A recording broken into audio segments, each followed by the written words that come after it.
and welcome to another installation of Where in the World. Thailand is our destination this week, and I'm going to be taking you through a PowerPoint presentation of the Thailand tour that Sarah and I do together. So as soon as I can figure out the technology of showing you my screen, we're going to get this going here. Let's try this. And I think that does it for us.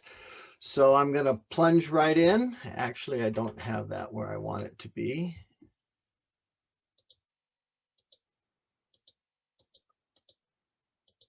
Okay, there's where I wanted to start.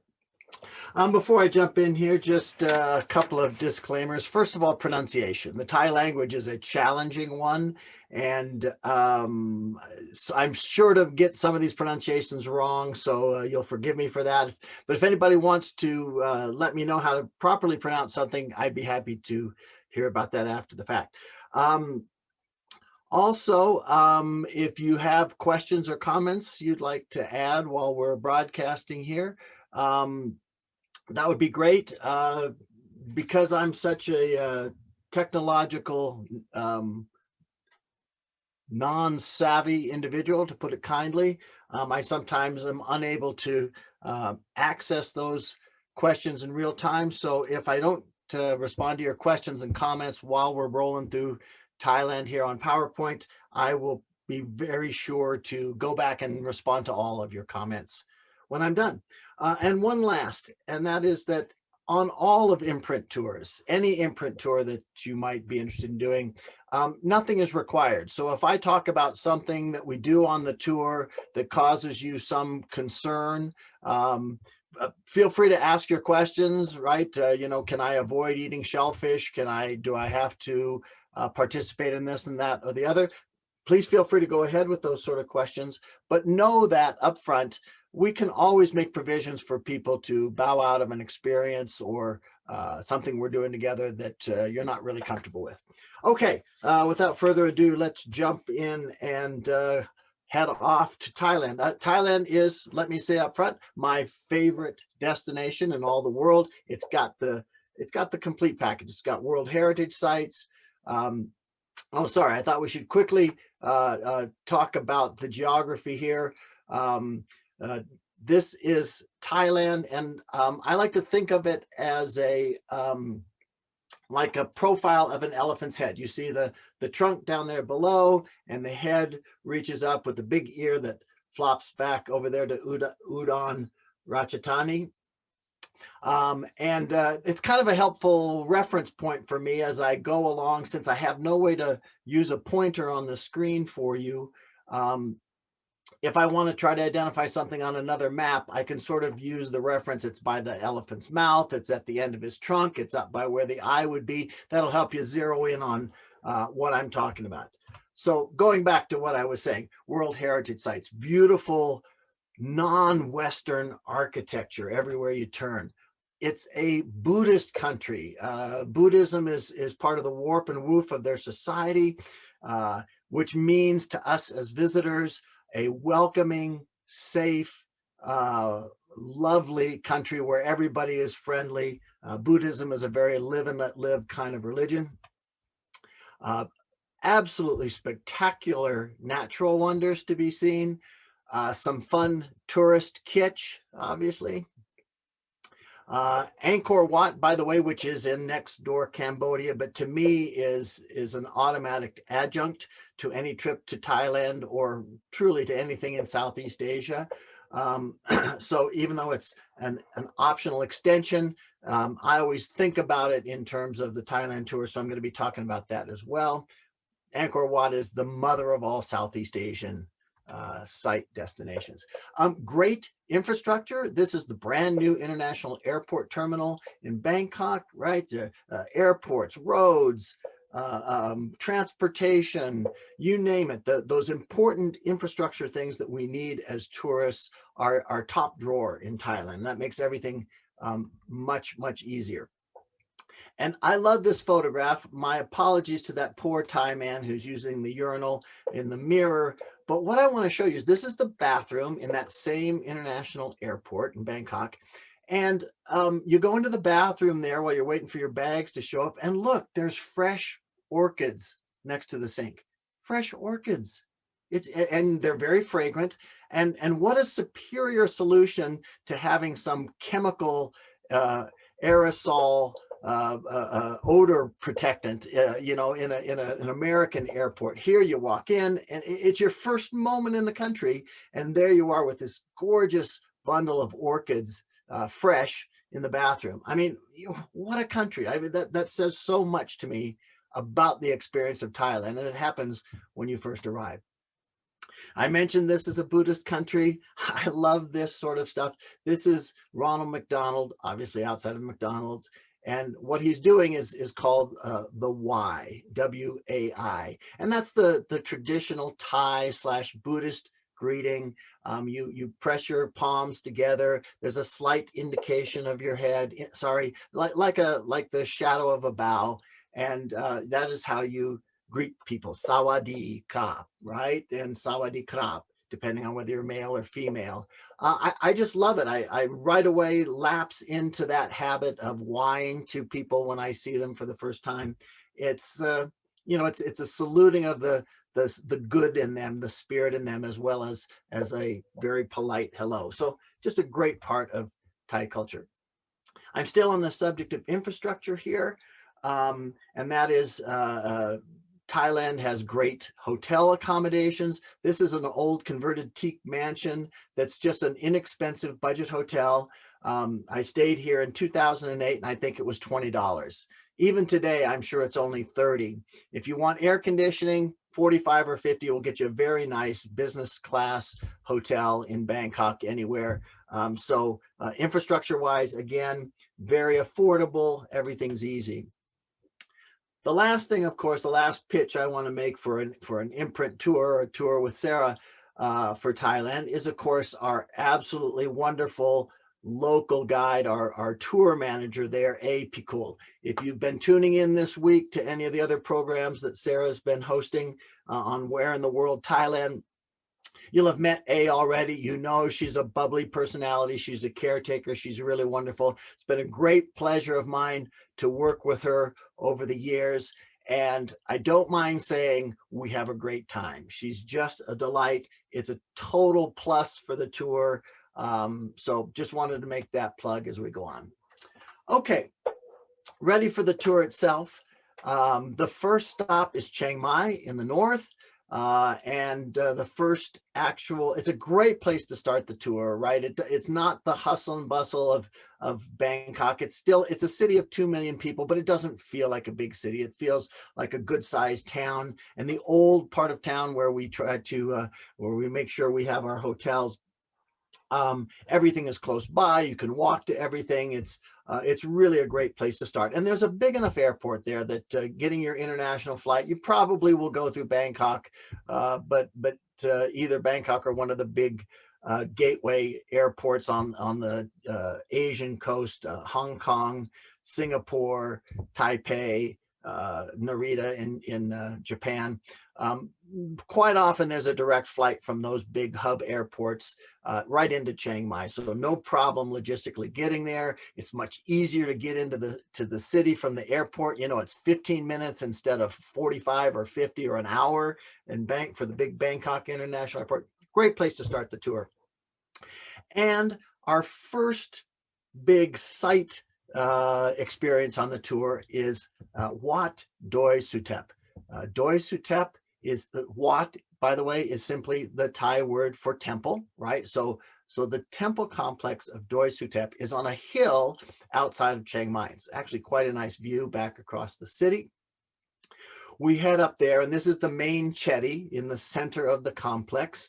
Beautiful, gilt gold chetty that you see there.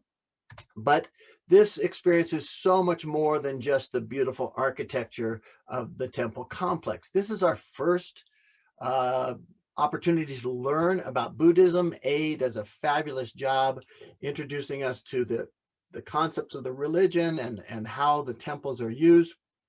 I wanted you to see here that the detail artwork is spectacular here. This is the series of temple drums, and this is part of the Buddhist ritual. Mendicants come along, supplicants come along, and ring each of the bells. There's some spiritual significance to that. It's like any other religion, and the kind of liturgy that helps to put your mind into that spiritual frame of thinking. The bells add to that experience. And by the way, one of the things I love about Thailand and the Buddhist, their version of Buddhism there, is that it's very inclusive. You always can feel like you can participate. So you could feel free to ring those bells, right? You don't have to feel like it's something that you maybe shouldn't do. One of the things that A does for us that I think really makes it a great educational experience, but also really involves our tour members, is she brings out this book. I think it's called the Century Book. And each person in the group will go up and tell her what their birthday is, not right down to the year that they were born. And she looks it up in the book, and then the book tells her what the sacred Buddha posture is for that person, what their color is, and what their animal avatar is for. So you might have the reclining Buddha as your Buddha posture, the color of red, which has significance in the Buddhist cosmology, and then the avatar. You might have born in the year of the rooster, the year of the rat, the year of the buffalo, and of course all these things are auspicious. And for the rest of the tour, everybody sort of goes around saying, yeah, I'm a rooster, and yeah, I've got this Buddha posture. It's just kind of a fun thing to connect with the actual religion of Buddhism there. There's many other, I'll call them stations at Doi Suthep. This is the little area where there are oil lamps burning, and this monk has dipped a little oil to add to the flame so that the flames are eternal. This is sort of the symbolic equivalent to lighting a candle in a Catholic church, right? And as I said before, extremely inclusive. This is one of our travelers who is participating, right? You don't have to ever feel like, you don't have to ever ask yourself, is it okay? Is it okay for me to participate in this? Oh, and by the way, there's some of the Buddha postures there. And then there's an opportunity to actually receive a blessing from a Buddhist monk. This is a group of people who are kneeling, and he's got his little sticks in his hand there. He's not beating people. He's dipping that in holy water and giving them a little sprinkle of blessing. The man in green right in the middle and the woman in red to his left are a couple from one of my tours that we've done there. So they're in there getting that blessing. Here's a person getting theirs as well. You might notice in some of these pictures, here's a good example. You see the fellow in the foreground right in the middle. He's got a little orange string around his right wrist. That's part of the blessing that he has received from the monk, and he'll wear that for the rest of his time. And actually the second man in blue just beyond him has one as well. That's part of that monk blessing. Now, what's going on in this photograph is we try to time our visit to Doi Suthep so that we're there when the monks have their chanting ceremony. So they're just about ready to start off screen to the right, and everybody's there with their cameras ready to take pictures. And again, I have to say it one more time.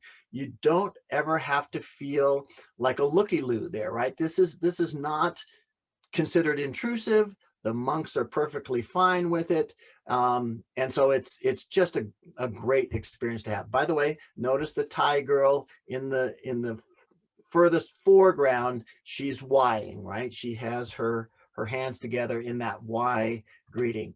And this is what's going on inside. The monks are assembling. They're starting to, there's been a call to prayer. There's some prayers, and then the chanting and whatnot. It's a very powerful cultural connection experience, which of course is what we're always after on an imprint tour, is to pull aside the veil of commercial tourism and really get our hands dirty in the culture. So this is one of those great experiences that we can that we can plan, that we can schedule, that we can manage as a group.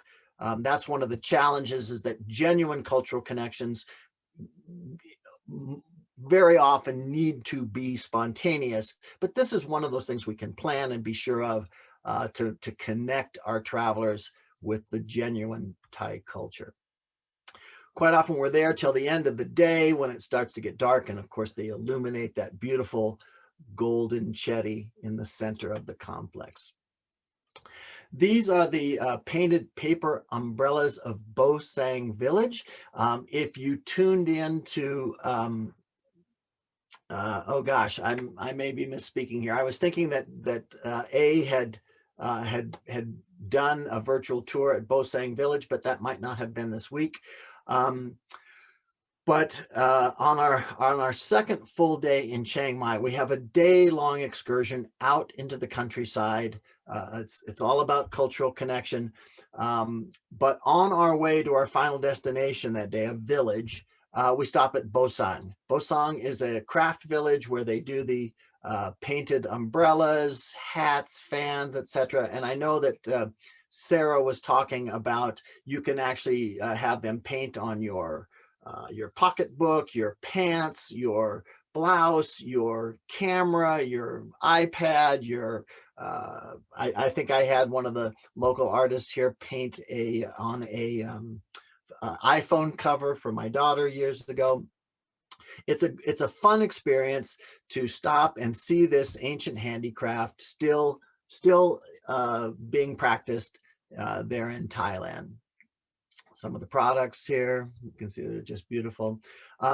There's a number of craft villages outside of Chiang Mai. You can actually spend a whole day if you want visiting them. This is the silversmiths.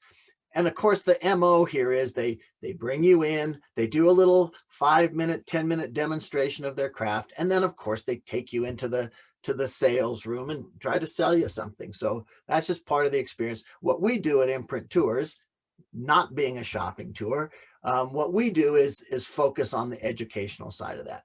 I think the last few tours that we've done in Thailand, we've stopped at the lacquerware village and sometimes the silk village. Those are two pretty fun, interesting handicraft stops. But what we're really after on this day is to get out into the countryside and to visit a small Thai village. And the first thing we do upon arrival is we have a little bike ride out in the countryside. This is one of those examples, right? If right away you're saying, I don't want to ride a bike, or I can't ride a bike, notice that there's a vehicle there in the background. Now, if anybody wants to participate but doesn't want to pedal, we can provide for you, okay? When we're out in the countryside, we visit a little co-op. This is a place where the locals are, after they're done with their farming activities during the day, in the evening, they'll make some of these Thai handicrafts. And here's an opportunity to buy something, if you want, directly from the people that are making it. And so that you know that the proceeds are going into the pockets of the people who really need it, not some big company or conglomerate or whatnot. And this is another thing that we try very hard to accommodate on our tours, is to make sure that the money that we're spending as tourists is going to benefit not some big corporation in London or Bangkok or Singapore, but that's going into the pockets of the locals and the people that most need that prosperity. We visit different things depending on what's available, what time of year. On this little countryside bike ride. This is a mushroom farm. Those are mushrooms being cultivated in those bottles in that little shed. And whatever we do, this is a great opportunity to connect with the locals. And you don't have to be able to speak Thai. If you can just do a Y, if you can say hello, sawadee krap, and smile, even if you can't do either of those other two things, if you just smile. Thailand is known as the country of smiles. I know Sarah was talking about that with A earlier this week. If you tuned in, it really is true. Thai people seem to be happy, content, and it's easy to get a smile from a Thai person. So as I was saying, this countryside visit is a great example to rub elbows with everyday Thais, not necessarily involved in the tourism industry, and make some genuine cultural connections. We wrap up the day with a traditional Northern can talk dinner. Right, it's traditionally eaten sitting on the floor. As you can see, it's a different style of food. By the way, everybody knows about Thai food in this country. Almost everybody loves Thai food in this country, but I want you to know that the variety of food and flavors is infinitely greater in Thailand than it is than what you can get in a Thai restaurant here in the United States. So food is something to really be looked forward to. This was, again, just to repeat, a can talk dinner. Now, what's really special about this particular thing that we do on tour is that we have the local, this is the local headmaster. He's just a jewel of a fellow, doesn't speak a word of English, but you can communicate with whys and smiles and a couple of phrases. He is the local headmaster of the local village school, but he's also a musician, and he has, his students come with him for the evening, and they play Thai music for us while we're having dinner. It's not professional. It's not, quite frankly, it's not even that good, but it's genuine. It's authentic. I love this experience.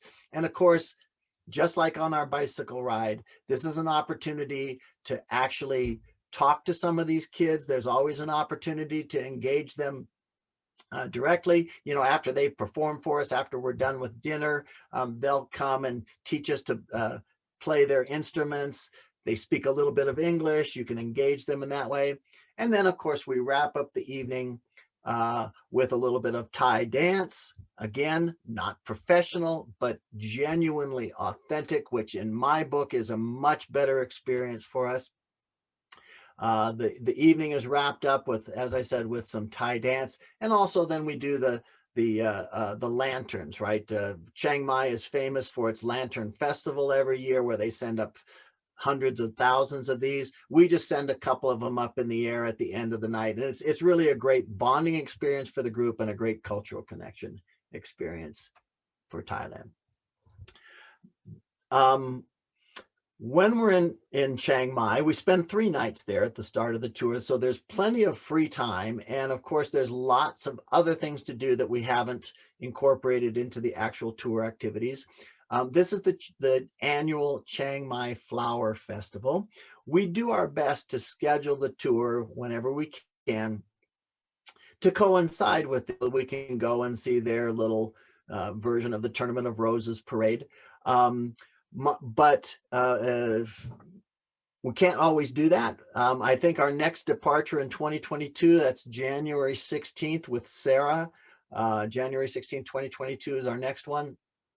And that one will not coincide with the flower festival because we have to avoid Chinese New Year, which of course is on the lunar calendar and moves around. But anyway, if it is going on, we'll make sure that there's opportunity in the schedule to participate. It's the pageantry of their traditions, a lot of fun things. Chiang Mai is also very famous as a shopping destination. There's jewelry, there's those Thai handicrafts that we've seen already. The night market is quite famous, not just foods, a little bit of everything. This woman is making mango and sticky rice. This is one of my favorite sweet treats in Thailand. The rice, they put a little bit of coconut milk on it, and then of course those mangoes were ripening on a tree up until that morning. She's cutting it up fresh for you. It's a culinary delight.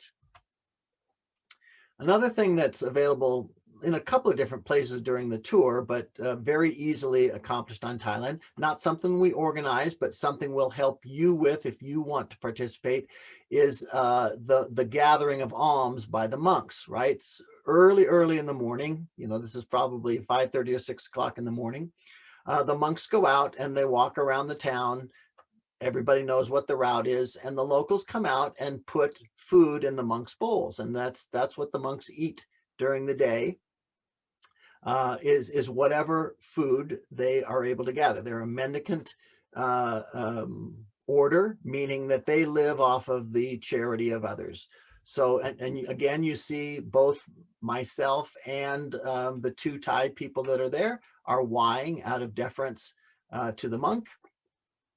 You're always supposed to try to keep your head lower than a monk's. And again, um, I can't stress this enough. I was absolutely welcome to participate in this. And as a matter of fact, the next monk who came along, I don't have pictures of him, had gone to school in Texas or something, and he engaged us and was delighted to have us participate. Here's another cultural experience that's available quite easily in Chiang Mai, and that's a Katoi Cabaret. These are Thai Katois or ladyboys. This is an accepted part of Thai culture. That's transsexuals, transvestites. Sorry, now I need to be clear. Transvestite.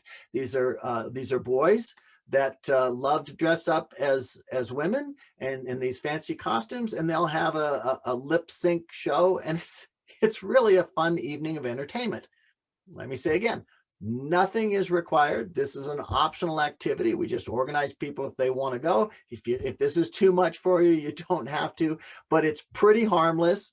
It's not anything sordid. It's part of Thai culture. Everybody who goes has a great time. Pretty much everybody who doesn't, when they hear about it, wishes they had. So I'm going to recommend it. It's a pretty cool experience. It's just good, clean fun. Also available in Chiang Mai, there's all kinds of sort of adventure sports sort of things. This is a ropes course outside. Again, not something we do on the tour, just something available to you in your free time. And of course, because the tour starts there, you might want to go early. There's all these other things to do. Chiang Mai has quite a famous zoo. This picture is just to show you that we definitely will use local transportation during the tour. This is typical transportation in the back. They've just put a couple of bench seats in there. Here's some of my tour members. And by the way, that's the attitude we want to have, right? This is fun. This is an adventure. This is like, traveling like a local. If you're someone who would be put off by something like this, I'll be honest, maybe imprint tours isn't the right way to go for you. Okay, leaving Chiang Mai, here's a map of northern Thailand up there. Again, this would be up by the Elephant's Eye to give you perspective of where it is. This is most of Thailand. The only thing that's been cut off here down at the bottom is the trunk. We're going from Chiang Mai, about a half day's drive in a big luxury air-conditioned coach down to Sukhothai. Sukhothai is our destination. On the way, there's a number of things that we might still do. There's a couple of beautiful Lana temples. And what we've done over the years is stop at one of the there's an elephant conservation center there where they care for abandoned elephants and orphans and whatnot. They have a little bit of an elephant show.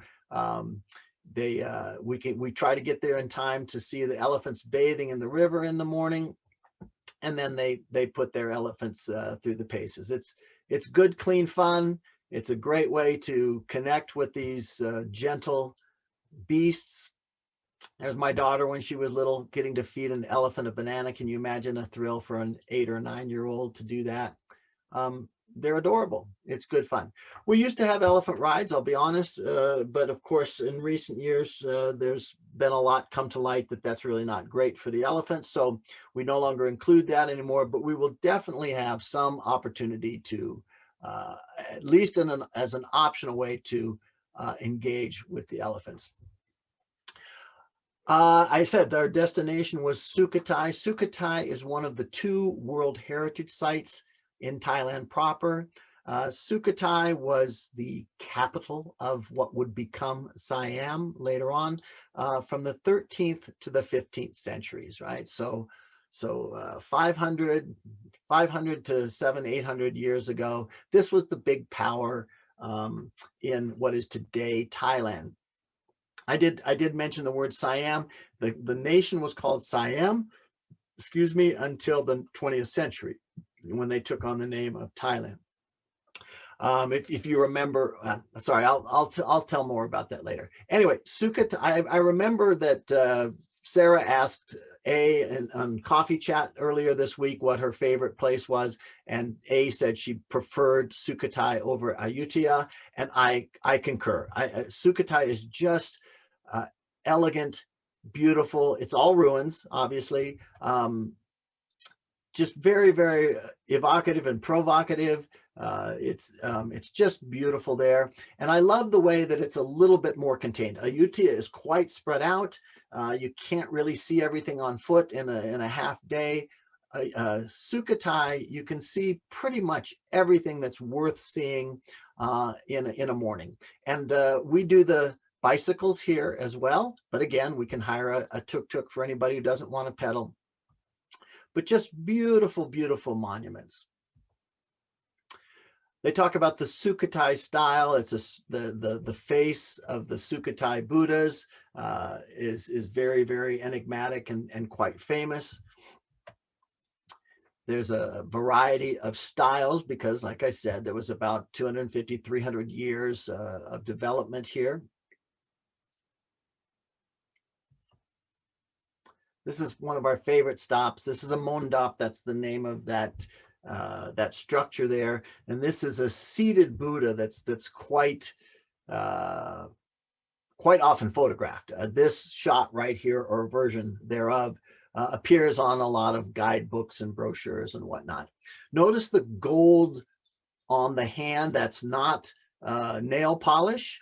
One of the ways that one can make merit in Buddhism, I don't really understand the ins and outs of it, but rubbing gold leaf on a Buddha or on a monument is one of those things that makes merit. We'll talk more about that in just a minute. This is another thing that I can say is unique to imprint tours. We've got this great connection with this local woman in Sukhothai. After we've had our morning of sightseeing, she shows up with this absolutely delicious picnic for us. And we just sit down in a little pavilion surrounded by those ruins. That seated Buddha is a 30-second walk from where we're having lunch. And we have this lovely picnic. Again, we get to engage the locals. One year when I was there, they had some special thing going on in the evening. They had some fireworks and some colored lights. It was quite spectacular. And then, of course, we stay in a beautiful resort in Sukhothai. It's close enough to actually walk, but we usually ride bikes, like I said, and everybody has a good time relaxing in the pool with a cold beer after seeing the site. Also, this is the place where the tour will provide for everybody at least once to have the classic Thai massage. We have the folks right there at our resort. The tour will pay for anybody who wants one to have a Thai massage. Personally, I usually get one every other day or so. It's, for $8 or $10, you can get an hour's worth of absolutely relaxing massage. I love it. It's readily available everywhere, but it's not for everybody, right? But for anybody who wants to, at least one will be provided by the tour. Okay, when we're ready to move on from Sukhothai, we head south. This is our route. We take it. We're still using a coach to transport down to Bangkok, and we spend 3 full days in Bangkok. 3 full days. There's so much to see and do there. And the first thing we do upon our arrival in the afternoon, obviously we get settled into our hotel, but then we have a Klong tour. Klong is just the Thai word for canal, and Bangkok has actually been called the Venice of the East. It's a city that is laced with canals. Not so much Bangkok as Thonburi. Thonburi is that section of Bangkok that's on the other side of the Chao Phraya River from all the other main monuments. But it's, like I said, laced with canals. And having a tour in the long-tail boats is probably the most genuine way to experience what I would call the watery soul of the capital, right? You see everyday houses, temple complexes, kids playing soccer, schools, people doing all manner of life on the water. Here's a little vendor. Looks like he's got some fruit there. Maybe he's headed to one of the floating markets. Here's a guy doing his dishes after dinner in one of the canals. You see beautiful teak mansions, cheek by jowl, with more ramshackle type buildings. And the one site that we manage during the Klong tour is the Royal Barge Museum, right? These are the ceremonial barges of the royal house. They've got them housed in this big warehouse. We stop, take a look here, some fun pictures. And then we have a lovely sort of signature, what am I searching for? Candlelit dinner right next to the Chao Phraya River. And of course, the great monuments of Bangkok are lit up on the other side of the river. It's a really great introduction to Bangkok. Now, the big sites in Bangkok that, of course, we're going to include on the tour start with the Grand Palace. The Grand Palace, and more specifically, Wat Phra Kaew. This is from the late 18th century that this complex was built. This is the great Yaksha, the guardian warrior spirits of the complex.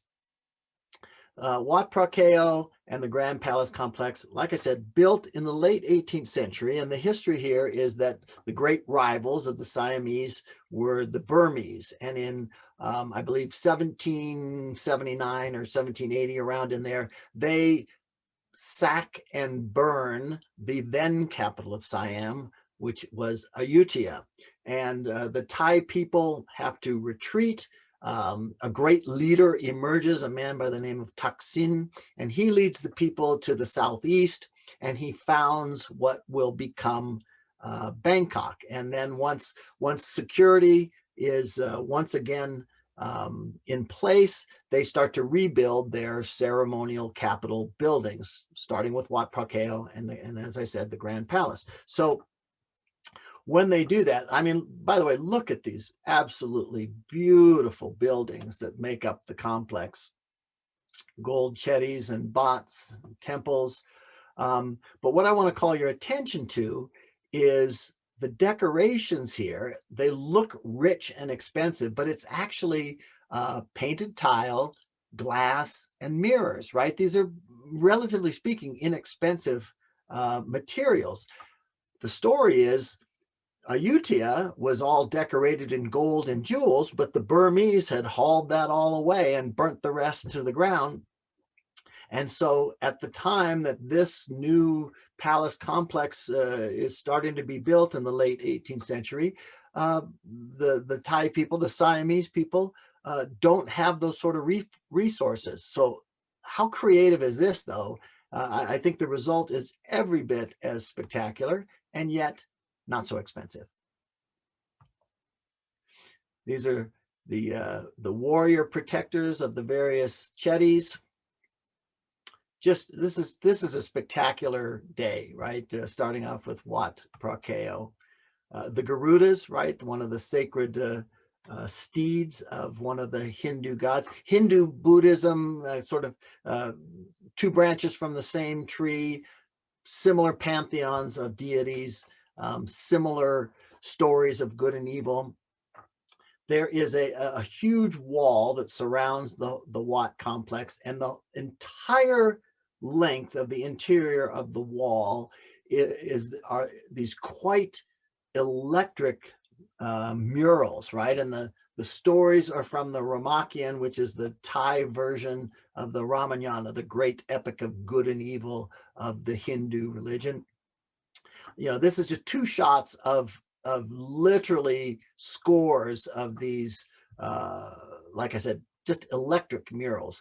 They're constantly refurbishing them, so they're always in beautiful shape. There's even a model of Angkor Wat here, right? In the 19th century, Angkor Wat had been in steep decline for quite a while, and the kingdom of Siam controlled most of what is today Cambodia, which included Angkor Wat. And so Rama IV, who builds this model in the late 19th century. By the way, Rama IV is the Yul Brynner character for those of you who grew up like I did watching The King and I, right? Mongut was his name. His title was Rama IV. That gives you a little frame of reference there. The signature, not the signature building there is this temple that houses the Emerald Buddha, right? It's Thailand's most sacred religious object, the Emerald Buddha. It's actually carved out of jade. You can't photograph it, so I don't have a photograph for you, but it shows you that this is a place that it's going to be crowded, right? We always do everything we can to mitigate crowds in all of our tours, but there are times that things are so spectacular that everybody wants to see them, and therefore it's crowded. So just wanted you to know that there's going to be crowds when we visit the Grand Palace. And by the way, you have to take your shoes off to even go onto the porch there. So having shoes that you can slip in and out of easily are a handy thing when you go to Thailand, because every temple requires that you take your shoes off. So that's happening quite a bit. When you leave the Wat Prakeo complex, there are still some beautiful buildings, few of which you can enter, but they're beautiful to photograph. Spectacular details. Interesting statuary. And our next stop is next door, Wat Po.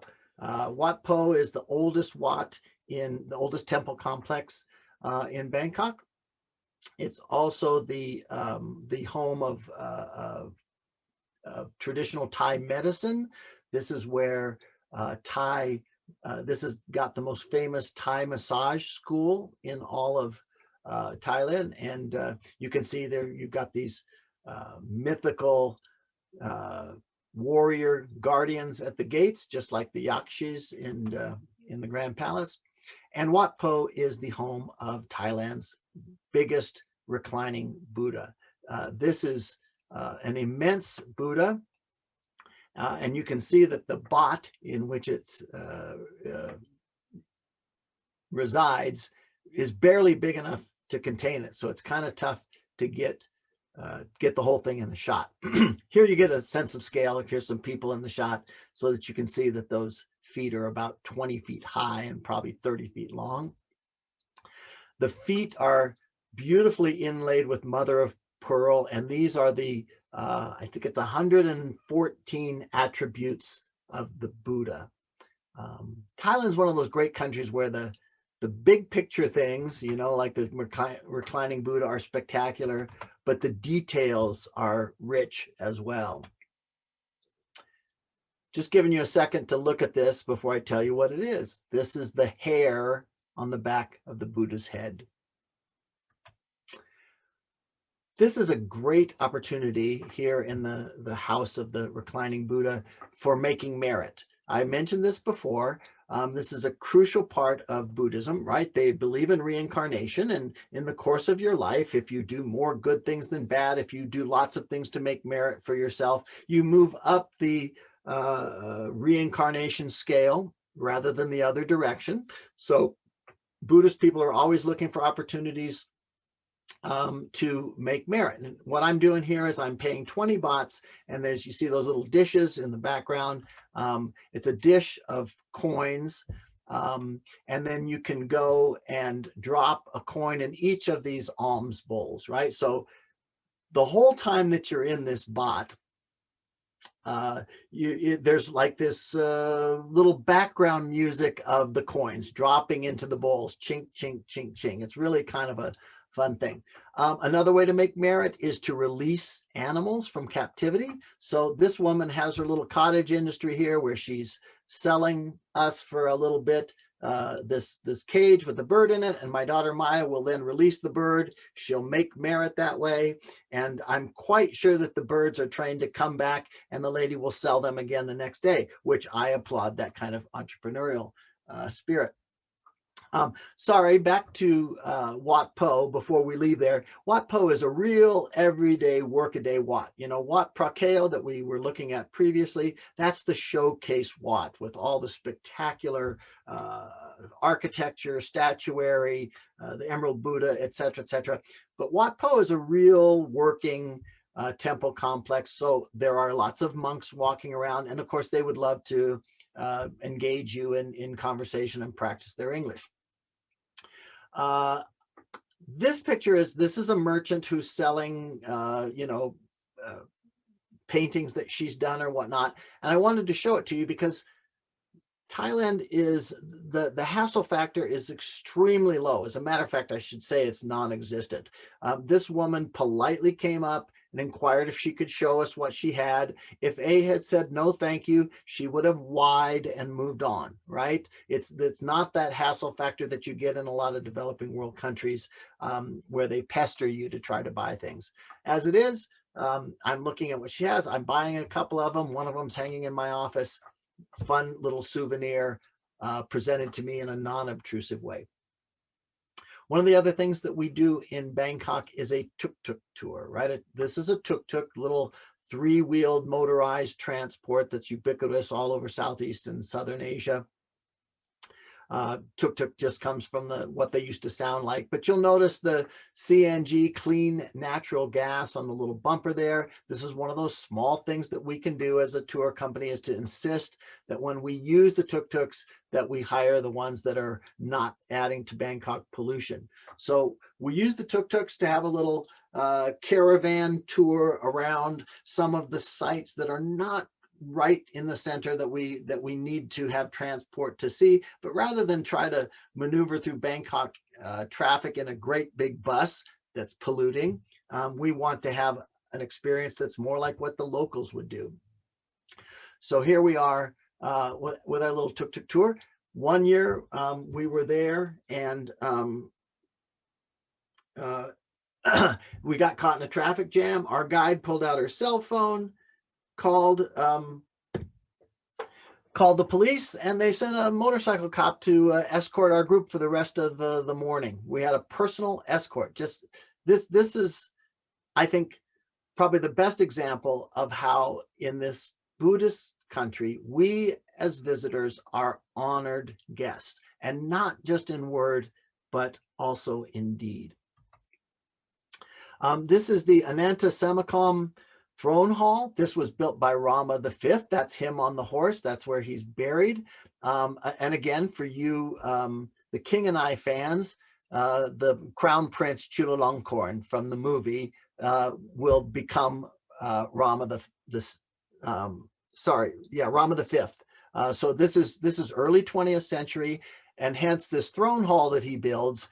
If you remember the story, of course, the King and I is fictionalized, but it does give you a sense of how the Siamese court was engaging Western influences and becoming influenced by the West. So that by the time Chulalongkorn becomes Rama V, he's quite enamored of the West, and therefore he builds this throne hall with, brings in a Western architecture, so it looks like a Capitol building or a church or something from the West. As a matter of fact, when you go inside, it's like going into a cathedral where there's mosaics and the cupolas up above your head, but it's scenes from the Ramakien rather than the Old Testament.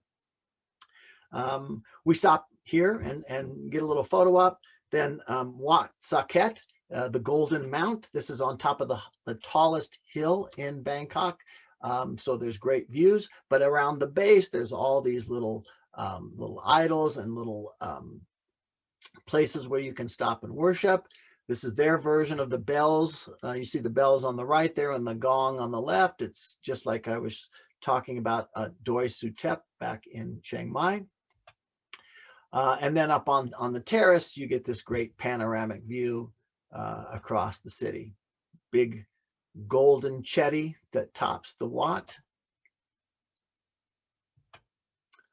And nearby is the Iron Monastery, or Wat Ratchanadaram. I'm sure I'm butchering that conversation, but the nickname is the Iron Monastery. You can sort of see why. It's got this metal roof with all these finials and spires. Quite impressive. This is another place that we visit whenever we can. Basically, we don't promise any specific itinerary on the tuk-tuk tour. Traffic patterns sort of influence where we go, but when we can, we go and visit Wat Trimat here, which it's pretty. but we probably wouldn't go out of our way to see it because there's many, many, many other more auspicious Wats in Bangkok and in Thailand. But this one is special because of what's inside. This is the 5.5-ton solid gold Buddha. This was discovered up in the north of Thailand. It was all covered by a clay shell, but lightning struck it and revealed the gold underneath. They cleaned it off. That sort of divine intervention, if you will, gets a lot of veneration in Thai Buddhism. And not to mention 5.5 tons of solid gold makes this the most valuable religious icon in the world by far. You know, that's 11,000 pounds of gold. And you can see it's absolutely gorgeous. So if we can, we try to visit there. This is Wat Arun. Now, Wat Arun is probably the third of the major sites in Bangkok, along with the Grand Palace and Wat Po. It's on the Thonburi side of the river. We've seen it on our Klong tour. We don't actually go to Wat Arun, which means Temple of the Dawn, but it is beautiful in the morning. It's one of those things that we highly recommend that you go and do on your free time in Bangkok. But even if you never visit it, you know, just seeing it from afar is really worthwhile. The story of the decorations is quite interesting. You know, there were mountains of broken ceramics from hundreds of years of trade with China, where broken ceramics ended up being the ballast in the trading ships, and they would just dump them in piles. And so the Thai people, who are, you know, we've already learned from what happened in at the Grand Palace, are great at recycling materials. So you can see up close the decorations of Wat Arun are actually just broken tiles and broken ceramics. I like this shot. This is from up on Wat Arun, looking back across the Chao Phraya River, and you can see just to the left of center are the buildings of the Grand Palace on the other side. Free time in Bangkok. Koh San Road is walking distance from our hotel. Street food is excellent, and Thailand is so clean and sanitary. You don't ever have to worry about getting food on the sidewalk. The land of smiles, as I said before, it really is a real thing there. This woman is selling vegetables and cooked fish on a stick. And do you have to worry about the fact that you can't speak English? No, look in the bottom, just below her in the picture. You see that little Casio calculator. So you pointed a fish and she types in how much it costs, and you think about it and you think, no, I don't want to pay that much. And you type in your price and you show it to her, and she laughs and says no, and she types in her counter offer. And that's the way you bargain without having any common language whatsoever. This woman, by the way, creative people. Look at what she's doing with the cantaloupe. She's turning a cantaloupe into a piece of art. And I think that's a watermelon in the bottom left-hand corner that she's turned into a floral, something to put in the middle of your table at Thanksgiving. Bangkok shopping. I mean, Chiang Mai is a little more famous for this sort of thing, but of course, everything is available in Bangkok, the capital. Chatuchak Weekend Market is a huge affair outside of the city. I love the floating markets. Now, there's a very, very famous market, floating market outside of the city called, I'm sure I'm going to mispronounce it, Daemnon Sadwak. But you don't even have to leave the city. This is Tailing Chan Floating Market, which is right in Bangkok. It's you know, it's a 15-minute tuk-tuk ride from our hotel. And you can go there on a free morning and get some breakfast or get some lunch. Very easy to do and very, very photogenic. Okay, I've got a map up in here for you because I want to show you. You see Bangkok right there at the top of the Bay of Thailand. And then just above that, you see Sea Ayutthaya. It's probably, on my screen, it's a couple of inches. Ayutthaya is that former capital that I talked about. Just wanted you to see how close it is to Bangkok. Most people who visit Ayutthaya go as a day trip from Bangkok, we go and spend a night, because after about 4 o'clock in the afternoon, all the tourist crowds are gone. There's some really good reasons for staying overnight there. And for those of you who are tuning in, maybe wanting to travel independently to Thailand, I do recommend this as a strategy. Spend a night in Ayutthaya, and you'll have a completely different experience. This is an old map. You can see that the capital was built on a little island for protective purposes. So most of the sites there are on this little island. These are a couple of stupas at Wat Mahatat. This is Wat Prasisamphet. That line of 3 chetties is kind of a classic image of the site. These are more ruined wats from Mahatat.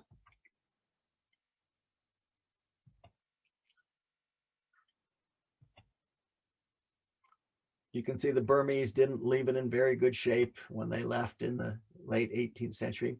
This is probably the most famous single site there at Ayutthaya. This is the head of a Buddhist statue that that fell against a tree, and then the roots of the tree actually engulf it as the tree grows. This phenomenon of religious symbol or icon meshing with nature is a powerful, powerful event in Buddhism, and a source of veneration. So if I were to turn the camera around, I don't have a picture in here, but you would see dozens of Thai people, many of them taking pictures, but more of them kneeling, praying, and they will add sashes to the tree, offerings on the ground here. A very, very important element of Buddhism. Here are the chetties of Semphet again. Other opportunities to make merit, right? The river that flows around the little island there is a place where you can buy fish, turtles, other lizards that are captive in their little plastic bags. You turn them loose and you make merit. There are a number of wats outside of that, that are not on the island, just nearby to Ayutthaya, that are worthwhile. Look at the scale here. Look at the people up in the lap of the seated Buddha up there. You get to see that this is just this giant gilt gold seated Buddha. This is Wat Phanon Chong. It's a very popular wat with Chinese visitors. This is my favorite because it's just a little different than any other wats that you see around Thailand. This is Wat Pukao Tong. And the king that built this particular wat, this was his sacred animal, right? His sacred avatar. He was born in the year of the rooster. So this is what you see out front. This is the main chetty of Wat Chai Mongkol.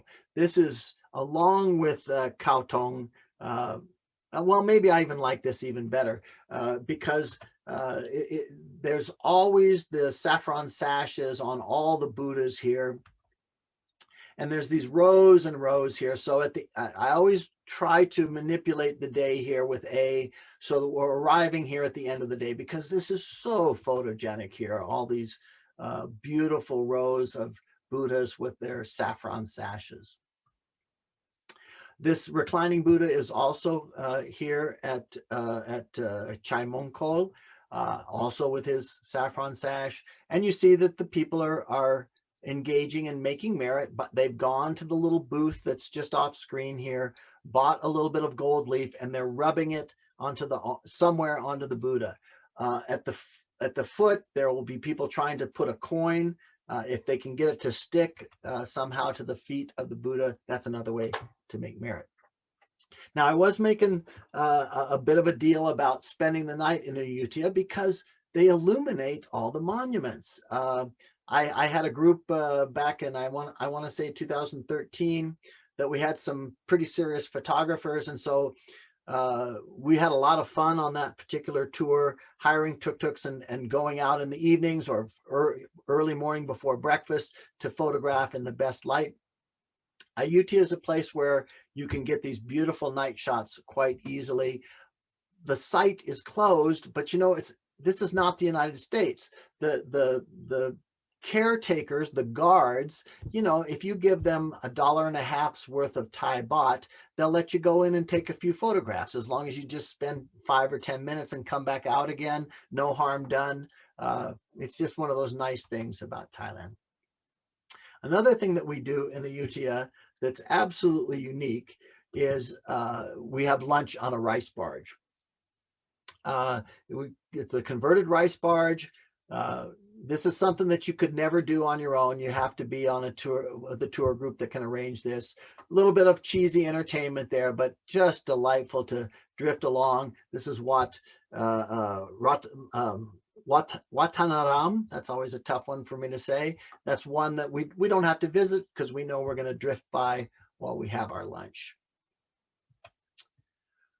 Okay, I'm running out of time, so I need to speed to the end a little bit here. When we leave Bangkok, we go south. We used to take the night train to go south, quite comfortable, but now we fly, so don't be worried about having to sleep on a train.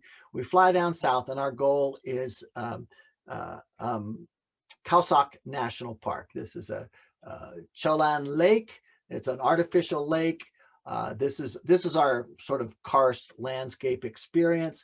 You see there, we stay in the Plen Prai Raft House. I'm pointing out just by chance on the map there where we're located on the lake. You can see the lake on the map. And we stay in a floating guest house. That's where we stay in the background. Now, these are photographs from 2008. I want you to know that everything has been upgraded. You're no longer staying in a little bamboo hut. They're actually quite nice little bungalows now, raised beds. But you still do have to walk to a bathhouse at the end of the row, right? These don't have private facilities in them. It's one night, and the payout for your little comfort sacrifice is sleeping out on this lake, right? In the evening, there's absolutely no other sounds other than the sounds of the jungle surrounding you. And look at this spectacular landscape here. This little corner of the lake is called Little Guilin for obvious reasons. Quite often we see monkeys here. That's always fun. We have a little excursion in the afternoon, a little jungle hike. Then we all pile onto these bamboo rafts for just a short little trip across this little inlet. But isn't that fantastic? I mean, this is just stuff that's not available anywhere else. I mentioned the little jungle hike. Here's a flying lizard. Might see monkeys or langurs, and the destination here is this little cave. I mean, it's not spectacular as caves go, but the feeling of it, the non-commercial feel of it, is makes it a pretty fun little stop. For those who want to, we usually go out onto the lake for sunset. They're quite spectacular. And as I was saying before, I got ahead of myself a little bit. The nighttime is really special there. You sit out in front of your little bungalow, you have a beer with your friends. We've had a fabulous fresh seafood lunch, something right out of the lake. Delicious food, and just absolutely quiet other than the sounds of the jungle. It's really beautiful. We continue on south to Trang province. We're down on the trunk of the elephant, if you will, so to give you a sense of where we are. We head down to one of the islands in Trang province, and on the way we stop at Tan Bokarani National Park. What we're doing there is paddling into one of the hongs. This is a phenomenon of the karst landscape there. These are all over this part of Thailand, and it's really a cool experience to paddle a kayak into these. It sort of feels like you're going into the maw of Hades, you know? I mean, you can see how the Greeks might have come up with ideas about the underworld when you see this sort of watery cave. It's really a fun experience. We have a little lunch there, head on further south, jump on a boat, and head out to one of the karst islands in Trang province. Can't promise you that there's going to be a pier for you to disembark with. You know, sometimes we use the longtail boats to get out there, and we just have to drop anchor and jump in the water. So again, we're looking for intrepid travelers. If this is off-putting for you, maybe Imprint is not the best choice for you. But look at where we get to stay. I mean, we get to stay on Gilligan's Island. This is just a paradise. This is my favorite. We've ended up using 3 or 4 different resorts over the years. This is Thapwaran. This is my favorite because we stay in these little thatched bungalows, but they're very, very comfortable. Private facilities, air conditioning, orchids on your bed when you arrive. We always have a great fresh seafood buffet on the first night for dinner. We sit right on the beach. Look at that. Look at the view there. I mean, this is a place where you want to idle away some time. And of course, we make sure that there's a free day there. Again, I want to harken back to what I said before about Thai cuisine. So superior to what you get in a Thai restaurant at home. Where do you see a whole fish like this on a plate in America? Of course, Americans are squeamish about fish with faces. That's another one of those flexible adjustments that you have to make traveling in Thailand. But look at the rewards. Look at the rewards.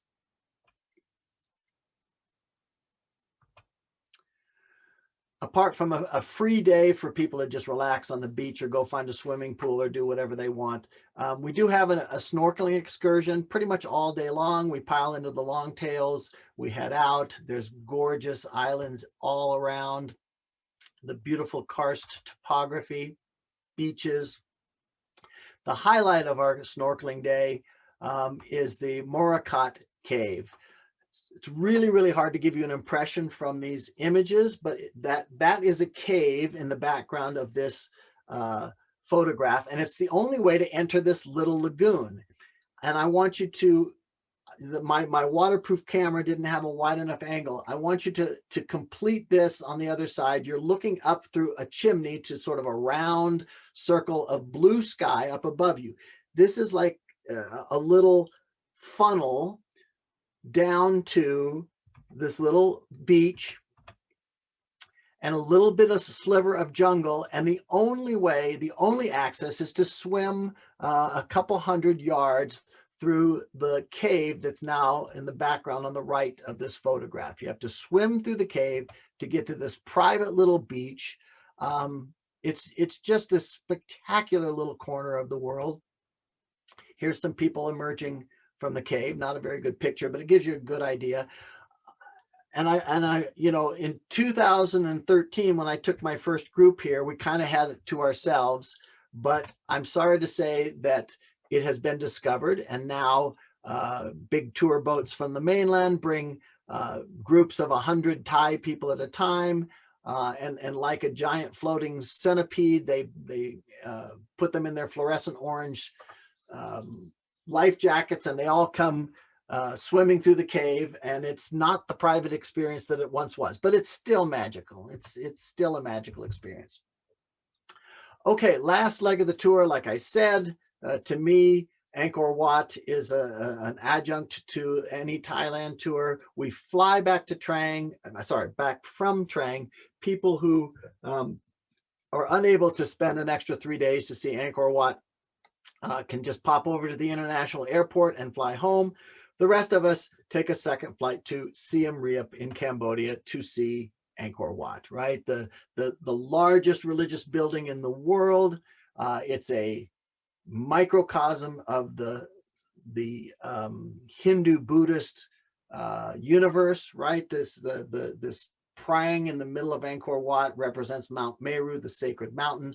The water features around Angkor Wat represent the sea, the eternal seas out of which all life sprang.